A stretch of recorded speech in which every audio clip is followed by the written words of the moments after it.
And we're back with elections expert Tammy Patrick of the Democracy Fund. A political question I have to ask. Many elections officials are elected officials themselves. They're hearing all this noise from President Trump and others on social media. How do you think it affects them in the running of the election? I don't think it affects the election administrators so much because they do have set guidelines, laws, and policies that they have to adhere to. But I do think that it's affecting the voters and their confidence in the election and whether or not they should have confidence in the results of the election. And that I think is really problematic. Okay, let's time travel to Election Day and night. Which states do you think are the flashpoints for ballot problems or issues, and why?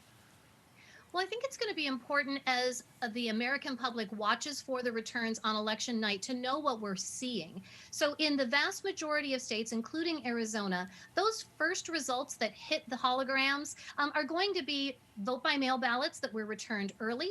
They're going to be early in person ballots. And then they'll also include the ballots that were cast on November 3rd for the precincts and polling locations that have reported. So, when the polls close and the results start hitting, that's what we're going to be seeing for the places like Arizona, where you can start processing those vote by mail ballots.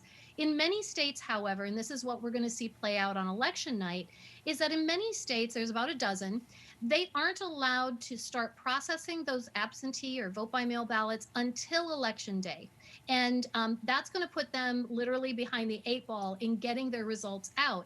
It is not going to be the case that there's a delay in the results because the official results always happen when, in fact, the county and the Secretary of State's offices or the State Board of Elections declare a winner. That's the official ending of the election. And as you're showing pictures of provisional ballots and the processing that occurs in Maricopa County, I'm having flashbacks and I'm remembering many elections where we were hoping to be done by Thanksgiving. We always were. But there were times when we had a lot of ballots to process. So the states that don't have the time to process before Election Day will be processing after Election Day.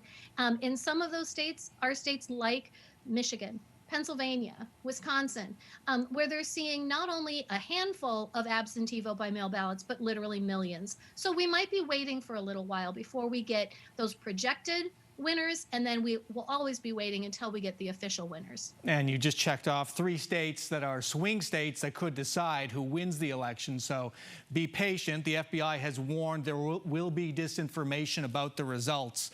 So folks need to get results from trusted sources. One more issue, perhaps on Election Day. The president has urged voters to vote twice, by mail and double check your ballot at the polls on Election Day. Could that mess things up?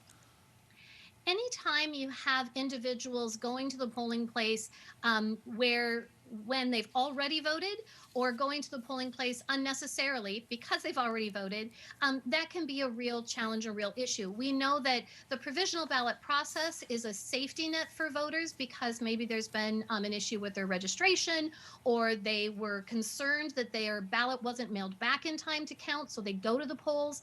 But challenging the system and flooding the system with additional people in this moment where we have a global pandemic, we know we're going to have fewer in-person polling locations because many facilities are denying access to election officials. And we know that we have social distancing, so we're going to have fewer pieces of voting equipment, fewer check-ins. This will all be a perfect storm if, in fact, individuals go to the polls and in order to, as the president says, check whether or not their ballot was counted. It's also unnecessary. Many jurisdictions and states, including Maricopa County and others in Arizona, allow you to check your ballot through a ballot tracking system or going online. And that's really what people want to be doing. You want to make sure your ballot got back and there weren't problems, but you don't need to go to the polls in order to do that. All right, Tammy Patrick, great insight. Thank you so much for joining us.